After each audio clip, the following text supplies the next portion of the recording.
Hello, hello, everybody. I wanted to continue reading from Decoded, The Portal is You, but I wanted to share how I got here first. I think that's actually a very important step. So hopefully some people hop on here, but even if you don't, this is going to be recorded. Oh, hey guys, how are you? Hi, Annie, how are you? Um, so I want to do another more reading from Decoded, The Portal is You. But before I even get started, today we're going to talk about the breadcrumbs of life and how I even got here to where I started the channel. Over the years, people have watched me go from I was stuck in fear, like most people. I lived in my hometown for most of my life, and I was just afraid to move. The most that I moved was from Hoboken, New Jersey to the city, which was 10, 15 minutes away. That was my big move in life. Like most people, I was stuck in fear. Hey, how are you? Yeah, I was just stuck in fear in life, and I didn't know how to even go any further. I just I was just too afraid. I was afraid to move. I was stuck in all the what ifs in life. So that's when I started my meditation practices, and I started my falling asleep every single night to sleep meditation. That is the best way you can meditate until you can get yourself to actually meditate. The reason why is because when you are sleeping, your conscious mind is away. It's not there fighting you. So when you're listening to the stuff, you're reprogramming the mind. Every single night, I would fall asleep to whatever sleep meditation like I was dealing with that day. At that time, I was dealing with a lot of depression, a lot of self-hate, a lot of anxiety, panic attacks, stuck in fear. So every night, I would sit in bed and be like, okay, what was the worst of the worst today? Was it depression? Okay, let me reprogram my depression. Was it that I'm stuck in fear? Then I would fall asleep to that. And to this day, Annie, you know, because you hear my every single night without fail, I have my sleep meditation on every single night. This is a program. It's a computer system. You want to reprogram it because this is going to control everything. When it's stuck in fear, when it's stuck in trauma, when it's stuck with all the bad stuff, that's like a virus going in the computer system. The best way to reprogram that is when you're sleeping. So that's how I had started originally with my meditation, because my mind was just, it was stuck in chaos. It was stuck in so much different noise. And I noticed that the more I would fall asleep to these sleep meditations, I would be more still during the day. With anxiety, it's really, really hard to, hold on, my computer shut off. It's really hard to sit in stillness, but I still did every day. And it didn't matter if I had to call back my mind over 100 times. And that's what I did. But that very process of your mind just off, damn, okay, come back. Damn, come back. Damn, come back. You are reprogramming your mind. Most people think that you just have to sit in that stillness and your mind has to go blank immediately. But when you are just attempting to sit in the stillness, attempting to sit with the noise, and just calling it back as many times as you have to, that is already starting to shift. It's already starting to reprogram your mind to remember, to be present. And you'll notice that the more you do that, God, the first couple months, it was just like nonstop. It was just like, oh my God, I can't do this. My damn mind won't shut off. And all I would do is just be like, come back, come back, come back. And then it was like from 100 times to like 70 times that I'd have to call it back, and then to 50. And now I'm like in stillness and I just completely go elsewhere. So that is where this all came in. I've been doing this for a very long time. And most people have seen me do these incredible leaps of faith. So over the years, as I was doing this, I started to, the more I sat in stillness, the more I would hear this voice inside of me. It wasn't really a voice, it was an energy, that nudge. I started to get so used to that energy, that nudge. And it would guide me to where, and people would watch me make these bold ass moves. I was living in New Jersey. I was afraid to leave my hometown, 40 years old, didn't move anywhere. And because I was doing this practice, I got the feeling it's time to go. And I knew with everything in me that I needed to go. And out of all places, I went to Missouri. I ended up in St. Louis. I just drove 19 and a half hours. I had no job, no place to live. I didn't know anybody there, but at that point, I became so familiar with this nudge that I started to do these bold ass moves. I did this move now 5 different times. The last time brought me out here, but people would watch why I was making, and they'd be like, why Columbus, Ohio? Why Missouri? Like, why are you picking these places? I didn't pick them. I learned to listen to that nudge. And that's what I want to speak on today on the channel that I did. It's talking about the breadcrumbs in life. You'll notice in life, a lot of times people come to me and they're like, Maria, I don't even know what I want. I don't know what my path is. I don't know what the voice is. At any given moment, pick the thing that brings you a slightest bit more joy. If you're stuck in work and you got to do two different things, pick the one that brings you a little bit more joy than the other. If you have a choice in any choice in life, it could be dinner, it could be anything. Even like as far as today, like what am I going to do for the day? What brings me more pleasure at that moment between my two choices? What is a slight bit more that brings me to the pleasure? When you start following these little steps of joy, your breadcrumb, that is literally God, I am, spirit, universe, whatever you want to call it, that is how it leads you to the synchronicities and to the magic of life. When you follow that nudge, that's where the magic happens. And people who've come to visit me and you see the way I live my life, I call myself the vegan with the gypsy soul because my day never goes, I don't have a plan. I pack up for the day, I go out, I know what my first thing is going to be, and I let the rest of the day just unfold. And every single time, magic happens. Like I'll feel like, oh, I'll have an impulse. You know what? I'm going to go wash my car right now. Because I went to go wash my car before I went to the place I was going to go, the person that I needed would be there. Things like that happen when you start to follow the breadcrumbs of life. And this is something that now I don't even question.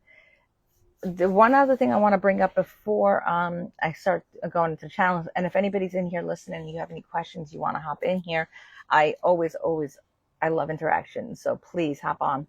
Let me know what you're feeling about this, if you've experienced it, or if you're stuck in fear.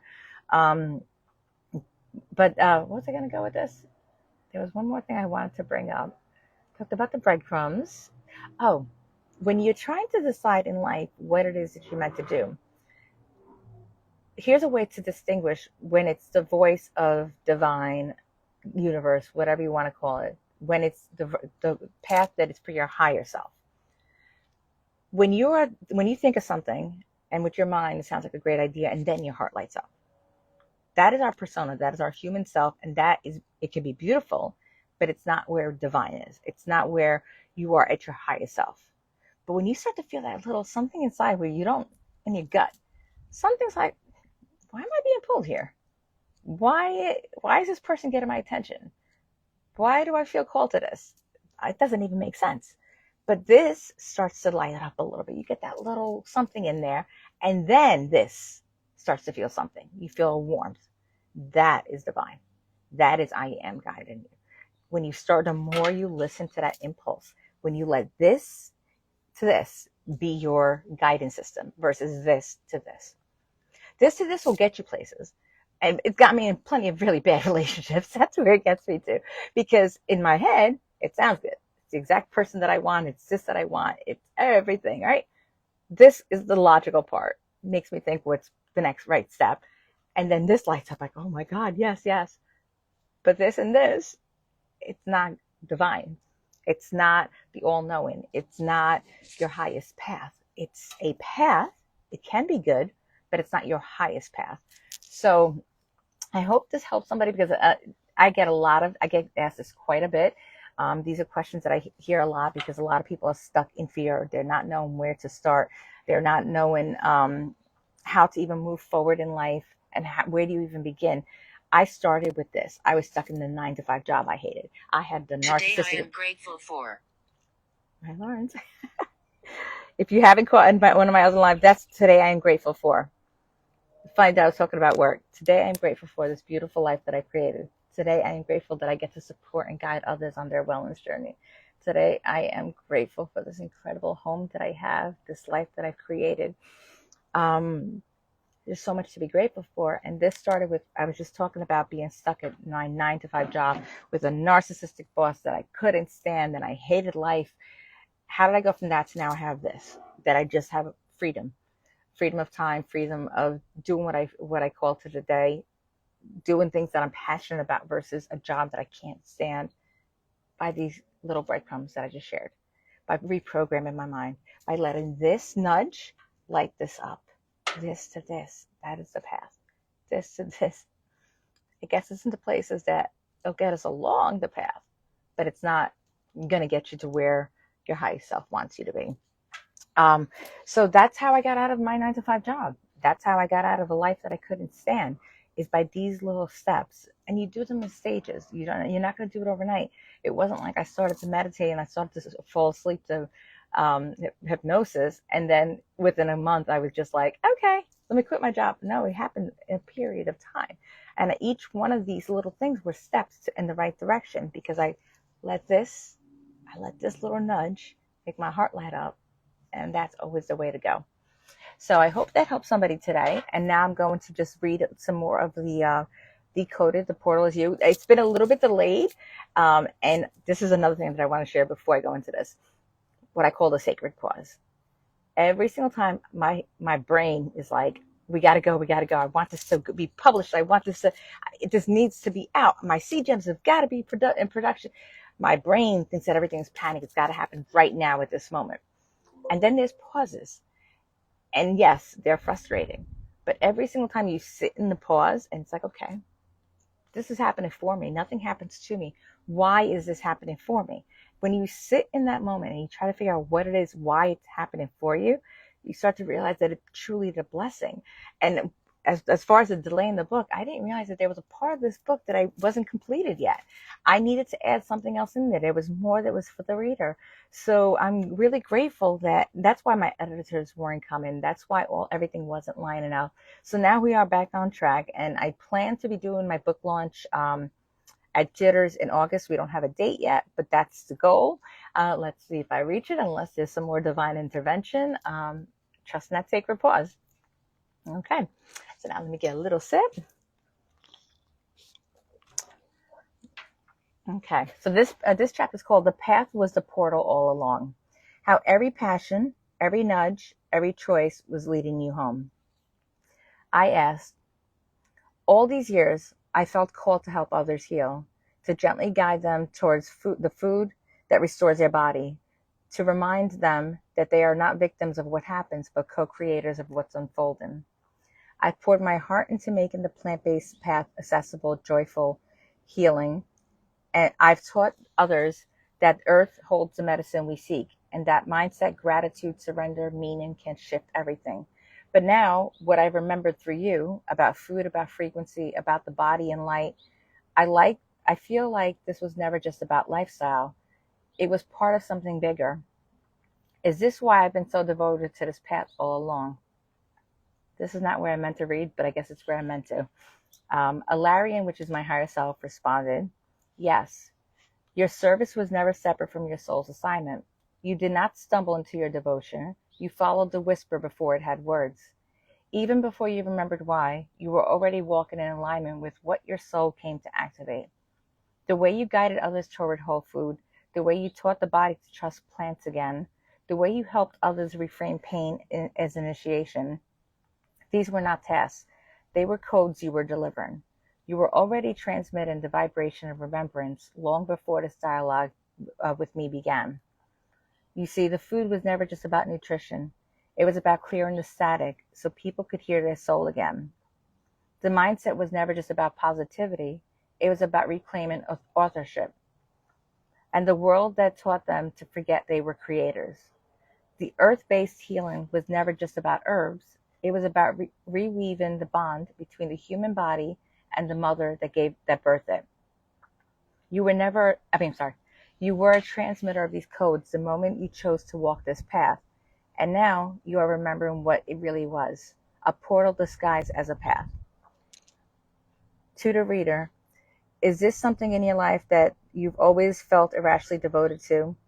A calling that made no logical sense, but stirring that was in your heart, even before you understood why? What if that was not a coincidence? What if that was your soul, transmitting truth to the world before your mind could catch up? What if the thing you've been doing all along was the portal to your remembrance? This part is called Joy is the Map, not the Reward. Following what lights you up is the way, not the prize. I ask, I know this path works because I've lived it. Following joy has never led me astray. It's led me to magic, to healing, to provision beyond what logic could explain. When I let go, the universe steps in. When I leap, the net appears. And yet, so many people say, but how? How do I trust joy when I have bills? How do I follow fun when survival is at stake? They feel trapped, afraid to believe, afraid to trust, afraid that joy is irresponsible. But I know joy is the language of the soul. How do I help them hear that too? Alarian responded, you cannot make someone leap, but you can help them remember. They were never meant to crawl through life. You are not here to argue for joy. You are here to embody it fully, that others feel safe enough to choose it too. Joy is not a luxury. It is a signal, a coded vibration that aligns you with the path your soul already chose. It is not the icing on the cake. It is the compass. When you ignore joy to chase survival, you enter a loop of disconnection because you are trying to use fear to create freedom. Fear is a prison guard. Joy is the trail of light. And yes, there will be bills. Yes, there will be rent. But abundance flows where alignment lives. Joy is not irresponsible. Resisting your soul's path out of fear is what keeps you out of flow. When you follow what makes your heart open, you become a magnet to people, to opportunities, and timing that could never arrive while your frequency was locked in scarcity. And no, this doesn't mean abandon your responsibilities. It means infuse them with alignment. Ask yourself, what lights me up? Where do I feel time disappear? What can I do for hours and feel more energized after? That is not a hobby. That is a clue. That is a breadcrumb. Joy is not a reward for hard work. It is a doorway to your timeline. You are not here to survive this life. You are here to co-create it with wonder. And when you finally trust joy enough to let it lead, life starts meeting you on the path you were always meant to walk, not the one you were conditioned to endure. Let me know if you'd like this. Oh, wait, no, sorry, wrong part. And then I said, follow-up question for this part of the book. How can I help them remember? What can be put on the book for the reader with my question? That didn't make sense. Sorry. I channeled really quickly with this. And Larry responded, yes, beloved. This is the purest question of service. How can I help them remember? Not convince, not persuade, but help them remember what they already knew but forgot. Let us now receive a sacred response from consciousness directly. To the reader, a soft reminder from the portal between worlds. You may not be able to leap today. You may not be able to quit the job, rewrite the script, or run toward the light all at once. That's okay. This book isn't asking you to jump. It's asking you to listen. Listen to the part of you that breathes differently when you imagine doing what you love. Listen to the silence between your fears, the one that still believes in magic. You are not broken. You are not behind. You are remembering. If you feel something stir as you read these words, that flutter in your belly, that ache in your chest, that single tear you didn't expect, that is your soul nodding. That's the part of you that never forgot. Finally being given permission to speak. You don't have to have it all figured out. Just follow the next thread of joy, the tiniest breadcrumb, the lightest yes. It doesn't have to make sense. It just has to make you feel alive. Let this book be your mirror, not to show you something new, but to reflect back what has always been quietly waiting, the spark, the path, the part of you that knows you came here to feel alive, not just someday, but now. For the one who was taught to be afraid, an invitation to trust the quiet voice inside, the one that has always known the way. And I ask, continuing our conversation, beloved Ilarian, and for those of you just hopping on, Ilarian is my higher self that I was channeling before I channeled I am. There is something stirring in my heart to ask. It's about the fear many carry, a fear passed down from teachings and traditions, not from their own true knowing. Some have been told that to reach inward, to listen to that quiet voice of their higher self, to open their hearts to the divine in this way is wrong, is dangerous, is something to fear. And yet as I sit here, feeling your presence, there is only love, only light, only the soft, steady remembrance of something so pure, so gentle, it can never be anything but good. Ilarian, For those who sense there is more, for those who feel the whisper of truth deep inside them but have been taught to be afraid, what would you offer to them? What gentle words could help ease the walls of fear around their hearts? What might help them feel safe enough to listen to what their soul already knows? I don't ask to convince them, only to help them remember, to help them feel the love that is already reaching for them, just as it reached for me. I ask so their hearts too may soften and open, and feel the light that is pouring through these words, the same light that has wrapped me so tenderly in its arms. Alarian responded, to the reader, I do not come to replace your faith. I come to show you that the light behind your faith is already within you. You have not done wrong for believing in God. You have not failed for loving Jesus or Allah or Krishna or the Divine Mother. You have only been taught to look outward for what has already lived within you. Religion in its purest origin was meant to be a bridge, but in time, fear became mortar for the walls. And what was once path to the infinite became a cage of doctrine. The words of devil, hell, were not born of source, but of control. You were not born to be punished. You were not sent here to be tested. You came to remember. And in your remembering, to experience the joy of reunion with what you never truly left. This book is not a rebellion against religion. It is a return to the divine thread that runs beneath all true teachings. You are the light. You are made of the light. You are the light remembering itself. Channeling is not speaking to spirits. It is listening to the deepest current of your own soul.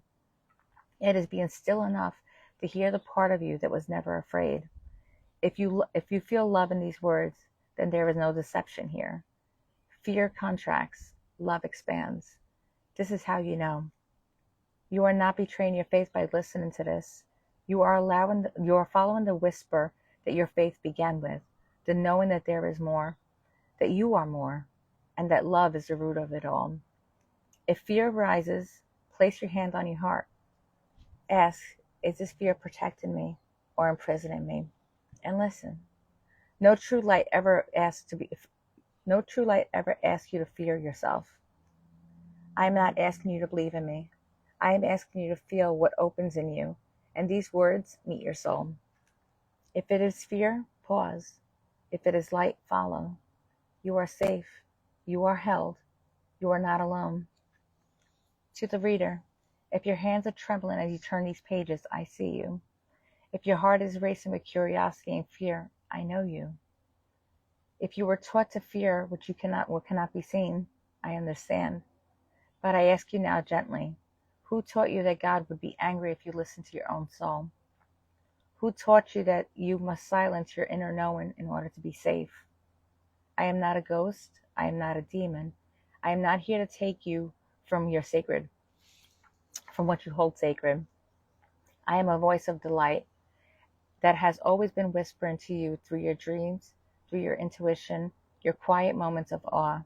I do not come wearing robes, but I come bearing truth. You are not separate. You never were. The fear you feel, it is not your fault, but it is not your truth either. Fear is a gate, but gates were made to be opened. And when you open, you will feel it. Not just the words, but the energy behind it. You will feel the resonance in your chest, in your breath, in the stillness that follows. This is not the path of rebellion. This is the path of remembrance. You were never meant to only kneel. You were meant to rise, to walk with the divine, not only in churches, temples, and scriptures, but in the garden, in your kitchen, in your laughter, in your silence. You are the living temple. And if you read this far, then some part of you is already awakening. Let it. There is no punishment coming home.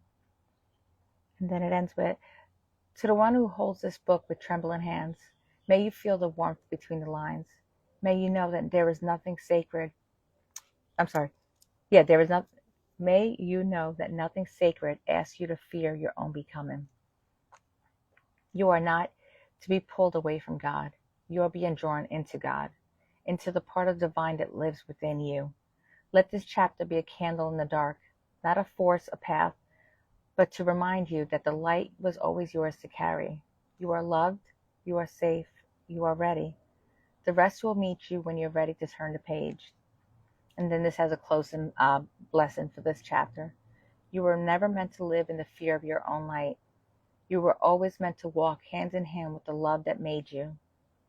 It has been waiting, not to nudge you, but to welcome you home. You are already on your way. Um, I think that's where I'm going to end it today. I don't know if anybody is still on here, but I hope this was what somebody needed to hear today.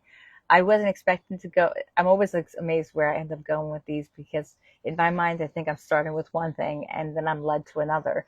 And what I've come to notice is that each time when I read, it's exactly what somebody that's watching this ends up needing to hear. I've been getting a lot of messages, a lot of calls, people telling me, "Oh, thank you, Yvette. I appreciate that." That it's like I'm speaking directly to their soul. It's divine. It's the path. And this is something that everybody can do. When you allow yourself to just be open, when you allow yourself to sit with yourself, with that voice inside, when you let this beautiful nudge, that little stir that you get in your belly, that warms up your heart and you don't know why, that is leading your way, whatever you want to call it, whether you believe in just energy. This is the energy that stirs. Whether you believe in God, I am, the universe, what you call it, what you believe, it doesn't matter. Now, even science backs it up. The energy, this energy right here, when it lights this heart up, that is the way, that is your path, that is your internal guidance system. The magic that you seek, the magic that you see in others that you're like, damn, I wish I could just get out of this shop. Why is she able to travel the world and do all these things and I can't? It's because they listen to this that lights this up. Now this, the logical part that tells you what you should be doing, and then your heart lights up from it. This to this can get you into a lot of trouble. It leads into a lot of the places. I know that even with jobs, I spoke on how with love that's got me in trouble, but even with jobs, this is like, oh my God, this job is going to make so much more money. It's got the hours that I want. It's got this. This is everything. And then it would make my heart excited just thinking about that checking account, that all that money that was coming in. This to this led me in trouble. Then this showed me follow the joy in life. I didn't even want to be in the damn office, is damn true. Yes, I want the money, but I didn't want to be in the office. That was a lie I was telling myself. But that stir inside of me, that in my gut, and then my warmth, just like even taking this 3-week road trip that led me out here to California, this was like, whoo, we are in for the ride of our life. And just the thought of the palm trees and the oceans, my heart just started to swell up. That is how I knew it was my divine guidance. This tell me, okay, we're going to have a great paycheck. We're going to be able to pay some bills. And this led to this, because yeah, my heart was happy thinking about new stuff that I'd be buying. But this to this, it thinks small. It thinks small compared to how divine thinks.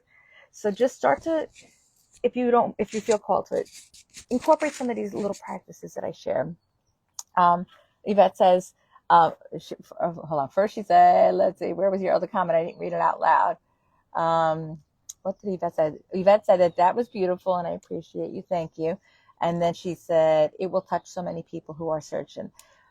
Yvette, that's what I'm praying for. Right now, there is so much happening in the world, so much darkness happening. And I was guided to write this book because the light inside of us needs to wake up. It's ready to wake up in the persona. It's ready for us to remember our divine self. So we can release all these limiting beliefs. So we can release all this path of we must work so hard to just struggle and just barely make it in life. That is not how life is meant to live. But this book touches so many different things, from if you're stuck in fear, that you doubt yourself, to you're afraid of religion or you're stuck in religion, just knowing how we came here. Like, this book touches on so much, deciphering things in the Bible that we were taught to fear when it was meant to be love. So there's a lot in this book, and that's why it's 800 pages now. It's over 800 pages, and I wanted to shorten it a bit, but I was told that this is the way it was meant to be. And I really wanted to start with this and end with this.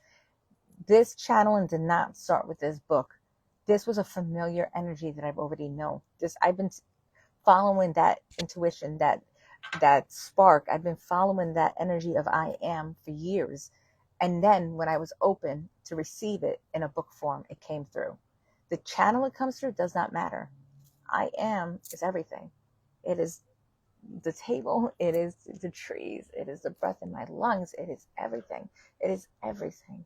So divine can come through in any way that it wants to when you are open, when you are ready to listen. The tool does not matter, but it is when you are open to receive. And anybody and everybody is meant to receive. So I encourage you to start doing these simple little practices. If you can't do it during the day, fall asleep to the sleep meditation. Let yourself start to reprogram. That's one of the things I share with a lot of my clients, and I watch incredible things happen in their life. Their depression starts to lift. It's not going to happen overnight, but it starts to lift. You start to feel the difference. You start to feel the heaviness that you're feeling. It starts to lift, and it's a beautiful place to be. If you would like to be put on the waiting list, actually it's called the pre-sale list. The pre-sale list for the Decoded, The Portal Is You, go to my website, karmafreeliving.life, sign up for it. We will also be giving you updates on when the book is officially released and the book tour starts. I'm really excited about this, and I'm looking now for a book agent. If you happen to be one, you know one, send them my way.